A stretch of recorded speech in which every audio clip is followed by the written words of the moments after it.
Alam dunia geus paciweung bencana datang ngeureyeung nu maksiat beuki maceuh nu ibadah beuki eueuh. Aing lain sambarangan meureun jaba baturan aing mah teu aya tumbilaan teu aya tumaan lah geus aing mah neuk ditahan ku aing. Terus kujana dibaca baca Al-Quran ya hafizul Quran ya dengan fasihat luar biasa dibaca kujana terus dibaca menang didinya setengah bulan panggil ku kiaina ceng Quran mah teu kudu dibaca cek dek naon bacaan Quran ulah dibaca Quran doraka sia bacaan Quran ceh heran aing mah boga guru baca Quran doraka guru aing belum amat ieu. Cekna ieu si Aki ka mana ieu aing geura hayang kapanggih jeung si Aki. Ieu aing ti masantren ka dieu salah tan teu. Aing baca Quran disalah-salahkeun ku nya ulah dibaca cekna. Ya Allah. Eueuh hiji kiai tiba heula ge anu ngalarang maca Quran jak aing mah ditahan. Haju ganjaran ge geus dijelas-jelaskeun unggal kitab. Ai brak aing mah ulah maca Quran doraka. Ya, kiai tapi dibalikeun deui cekna ke kiai ge aya nu bogaan teu sambarangan berarti kiai aya nu bogaan eta ngomong lain saomong-omongna berarti kiai gerak tinu bogana naik berarti kan naik dengan sendirina naik wow lain sambarangan kiai masa kiai nyaho ka Nurjaya jauh jasa kan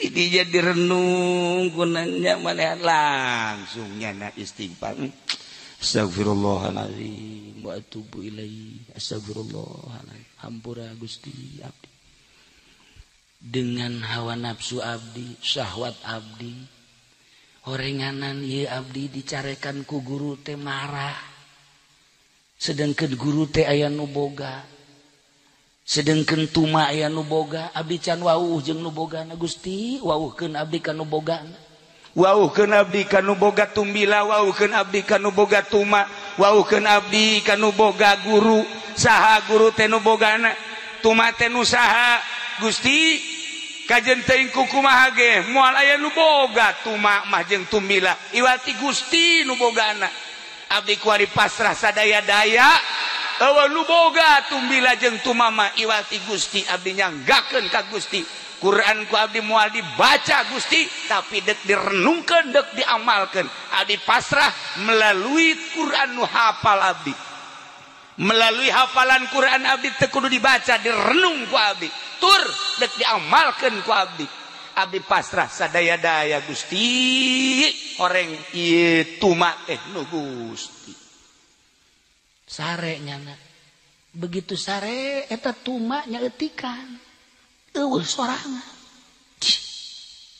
cenah tuma eueuh tinggal aya hiji dua ya mantepkeun ku nyana ya Allah ya Rabb abdi geus dibere tanda-tanda ku Gusti bahwa abdi mengenal nu bogana ternyata horenganan tuma teh eueuh nu boga iwati Gusti tumbila eueuh nu boga iwati Gusti guru ge ieu teu semata-mata jangan ngomong kitu lamun lain desakan tinu bogana horenganan ieu lain saguru-guruna aya nu bogana nu ngendalikeun nu bogana ieu pondok teh aya nu bogana sigana we beureunanan nu manusa padahal mah nu Gusti dunia teh horenganan kabeh teh nu Gusti langit nu Gusti bumi nu Gusti seluruh eusina nu Gusti nyanggakeun sadaya-daya horeng nu Gusti mangga Gusti abdi pasrah ka Gusti PS tuma eueuh hiji-hiji acan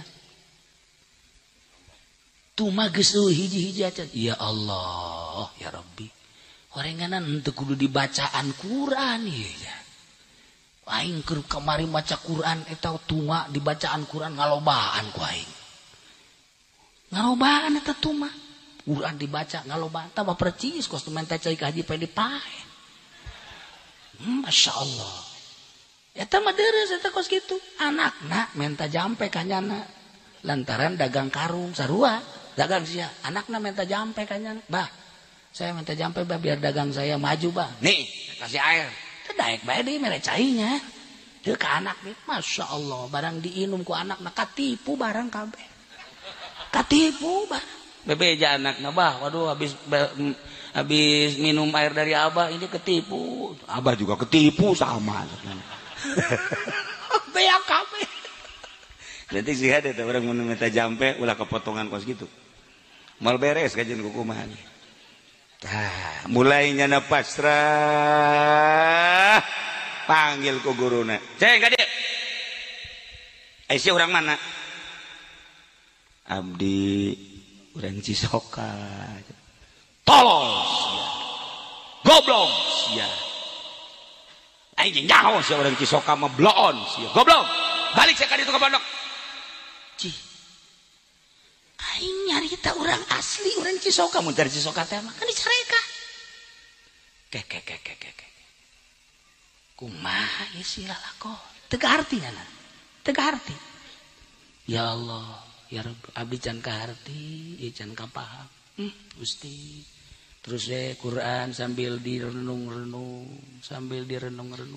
can kaharti saminggu teu daek kaharti panggil deui ku guruna cek sia urang mana aing kamari ngajawab asli dicarekan apa ngabohong bae gitu aing ngajawab asli aing dicarekan coba aing ngabohong abdi asli nama urang Belaraja bohong sia goblok wani-wani sia ka guru geus bohong tolol sia coplok sia ilmu sia anu ku sia geus ditalar bakalna poho kabeh tolol sia ulah mulayan sia kuari di harapan guru ngabohong goblok hampura nggak ka ditu goblok deui ulah keur ngobrol aing ngomong asli dicareka ngabohong beuki dicarekan bae ieu guru teh aing nu salah aduh sakjana insyaallah ieu nasibku kieu-kieu teh nya ngarenung naik sorangan ilmu sebab geus aya bahan Quran di jero dada nu kamari sakadar dibaca kuarikan direnung horenganan aing teh lain urang Cisoka lain urang Belaraja geus apa lain mah nyaho geus aing nang tangannya iraha aing dipanggil deui aing dipanggil deui cek deui lah kajian kuku wae bener seminggu kemudian panggil hade cek Aisyah sebenarnya orang mana nah seri abdi geus nyaho lembur abdi nu asli mana sia tapi jangan lembur abdi nu asli di alam arwah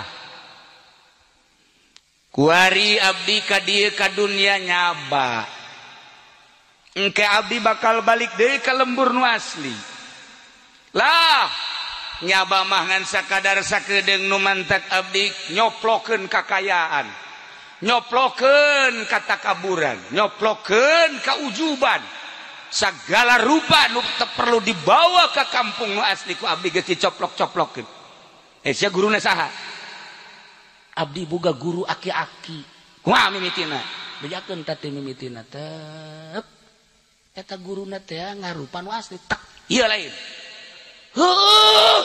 iya guru abdi wow dipeluk ya bolong horenganan eta si aki-aki teh masya Allah sasianya onte ya ente Nabi Hidir masya Allah Hidir orang Cisoka teh yang baik sama tukang lauk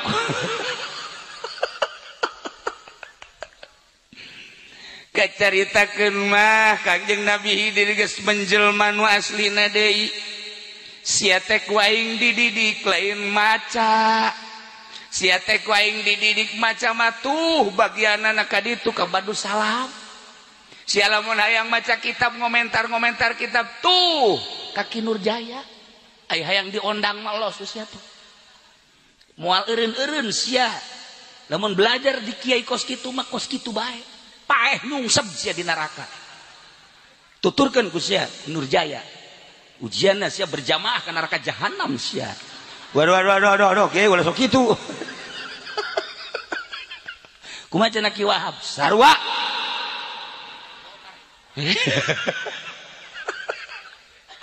Aduh, Masya Allah. Lamun tetara robat kiai-kiai gede hulu kabeh kiai syariat. Sia geus dididik ku ai. Geus kapanggih sia jeung nu bogana sehingga sia nyaho ka kampung asli tanpa dibejaan. Hasil renungan Al-Qur'anul Karim. Lulus ya sia teh asli nama urang kampung arwah. Kuari teh aya di alam dunia ngumbara. Isuk pagetos sia bakal balik deui ka alam nu itu. Bakal dibawa amal-amal Quran teh bakal dibawa teh nu diamalkeun. Lamun teu diamalkeun mah sia teh bakal jadi mamala Quran teh. Nu mantak ieu Quran teh boga mata. Loba anu dihianat ku mata Al-Quran kadeulean ku Quran cilaka sia. Lain saeutik kiai anu dilaknat ku Al-Quranul Karim, hartina pembaca Quran teh lain sakadar qori. Para ustad, para kiai teh kori-kori nu maca Al-Quran. Ngan nisbatna bae nya mah ngahartikeun Al-Quranul Karim. Sakadar sakitu cilaka sia. Nu bener nama nu ngamalkeun Al-Quran. Tapi sabalikna sia deuk wani-wani ngamalkeun Al-Quranul Karim. Tapi sia can bisa macana. Jadi kafir zindik sia. Loba jelema kuari anu henteu ngaji heula kemudian norekat moal kapanggih jeung hakekok sia bakal. Lamun sia kuari norekat teu pernah masantren heula tek ceuli datang ka usul ilallah. Ulah sambarangan sia zikir tinggal zikir lantaran di Cisoka mah zikir ge pake ngabeten. Baca ku sia la ilaha illallah 200.000 ngabeten dek kunaon jadi mencak masa tina zikir mencak. Heran aing mah. Aju terus kalap bencana teh. So, coba teh. Di Nurjaya kuari bisa kuari dipetakeun. Tuh, 200.000 doang. La ilaha illallah mencak. Hakekok sia kejen kuku mah. Kuaing contoh-contoh hakekok dibawa ieu teh. Eta hakekok. Iyalah contoh-contoh hakekok. Mun ngomong marifat. Mun ngomong mah usul. Aya rangda mah. Weh. Manya usul kos kitu. Beuh, mun ngomong mah marifat, mun ngomong mah usul ilallah, musyahadah. Teu manggih berkat be marah. Pada tanu kieu hakekok ngaranna. Ka dieu guru hakekok. Ieu muridna. Ulah sambarangan ceng, zikir mah zikir bae. Tapi wayah kana neraka bae lantaran kudu pase heula syariatna. Nu mantak ulah wakad dibere ilmu hakikat lamun encan masantren. Lamun encan pase baca Qur'ana atuh tetep bae ulah dibere ilmu hakikat. Ieu mah kula maca Kangjeng Nabi Hidir mereso teh ilmu ka anjeun teh kan tadi geus ngomong tangkal Qur'an. Berarti sia teh geus hafal Qur'an tapi sakadar dibaca. Oh, ieu budak tinggal di eusian doang. Mantak wani aing eusian sia teh lantaran sia geus bisa maca Qur'an. Bacalah heula Al-Qur'an. Jabarkeunlah Al-Qur'an. Kadituna eusian jerona abeh zahiron wa batinan. Ulah wakang ngahakekat lamun encan bersyariat. Lamun kiai langsung mere hakikat bae. Ilmu thariqah digelar padahal teu pernah masantren. Rukun wudu can beres, rukun salat can beres, kita maca sapinah ge abluk-ablukan. Komo kita maca Fathul Muin mas teu beres. Moal usul ilallah. Wajen kumaha ge. Eueuh hiji guru mursyid anu wani mere hakikat melalui thariqah tanpa syariat. Sing hade dulur sadaya Quran baca budak letik didikeun engke kadituna kena bisa ngajabarkeun kakara kesian kitu keneh berhakikat ulah wani-wani berhakikat cilaka ieu cilaka lain lalagaan seluruh guru mursyid cilaka kula ngobrol jeung Habib Lutfi gideg Habib Lutfi sulit sekarang cari muridnya mantak nyana mere sakadar zikir asal mengenal zikir aja udah nggak usah atas nama thariqah zikir aja. Kalau udah mengenal thariqah harus ada aturan-aturan mentak di Cilongok keur ieu aya nu zikir embat jasa puting-puting illallah illallah illallah urang Cilongok harudang kabeh bebeja ka kula cak adikula hajimu kaji urang serang ulah kan nyana zikir oge nya engke puting malam Jumat mah komo ngom kadengena kuku lagi ugal kadenge lain zikir ya kaki kuku kaki kuku kaki kuku kaki kuku sih keur naon sih jelema kadengena kaki kuku kaki kuku kaki kuku kaki ya cak aing mah lain zikir tah mah ja Abu Yadim Yati ge Cidahu zikir teu babarengan kitu almarhum Abah atuh sorangan bae waya babarengan paling ge bareng ke malam Jumat ala kada ke haul ala kada ayo waya sorangan paham di Cilongok ramai jasa hajimu ka kula bebeja haji ieu masyarakat nyerang ulah tenang we heula kalem penca ngadu jeung penca deui tukang teluh ngadu jeung tukang teluh deui tukang ceramah ngagogorengna jeung tukang ceramah deui bener jiga tuh heuh bae nganamakan bangsana kan tukang karung atuh jeung tukang karung deui emang kos kitu piring mah tilok pake trok jeung naon jeung gelas jeung piring deui maka tenang oke datang ke bener teu kebal datangnya goreng macem-macem ngobrol aja kula kuari mah ngaji teu gandeng tojor deui aya nu gandeng deui di Cilongok macem-macem geus 2 kali rintakan diantepkeun antep insyaallah ke geu nah ieu di mana-mana kuring maruncul hakekok lain hakekat sehingga dek di mana baik urang maningan ngaji baik Quran didik nu rapi hayang ngajabarkeun loba kiai ngan sakitu teh ulah seubeuh silulup ka jero supaya daek ngamalkeunana tah tidinya teh kakarak barang ditanya sekali deui sia kuari urang mana urang arwah ente ge engke mun ditanya Ginur Jaya urang mana aing urang kuburan nah mal kebal berarti mal kebal deui ya Jipendi tanya mah Jipendi aslina urang mana aing urang alam arwah berarti geus rohna geus aya di ditu deui ambeun embun-embunna geus bau kuburan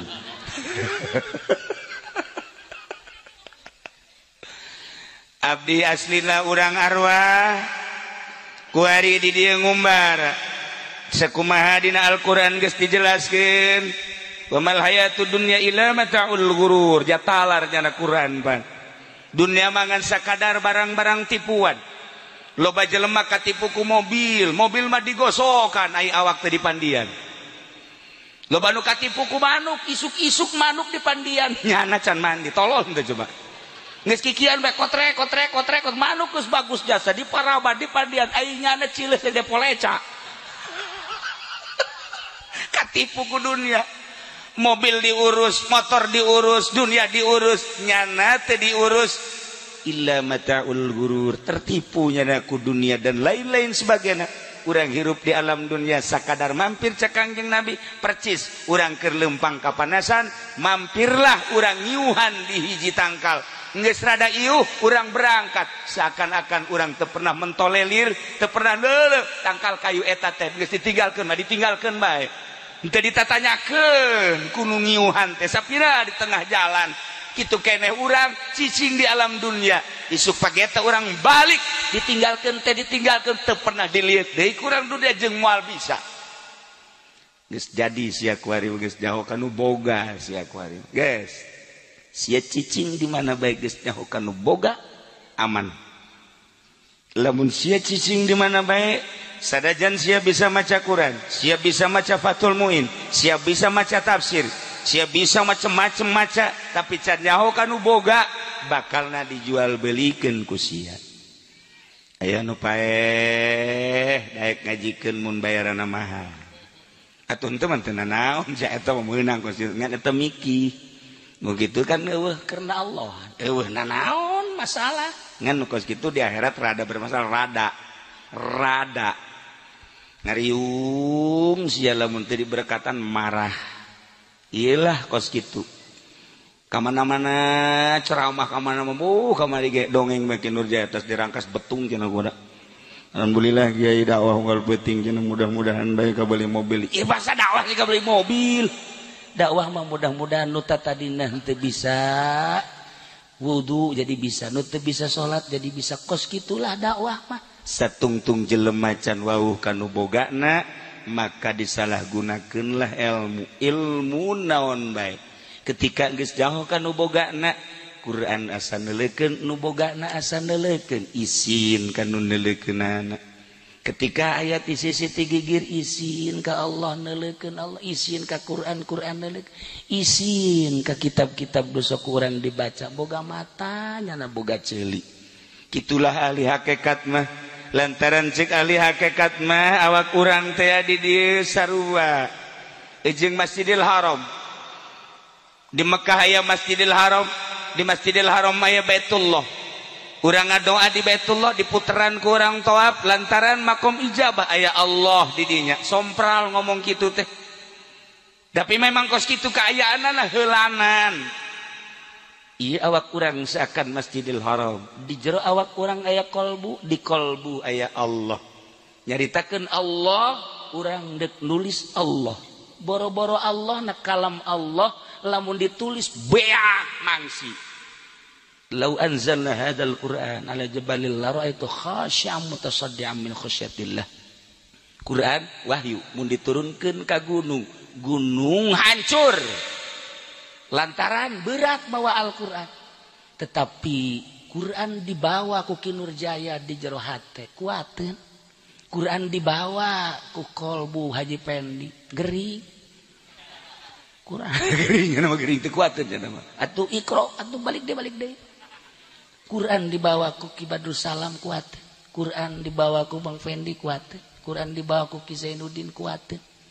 Kekuatanana sesuai jeung pemahamanana. Datang ka mana nyana memahami Al-Qur'an.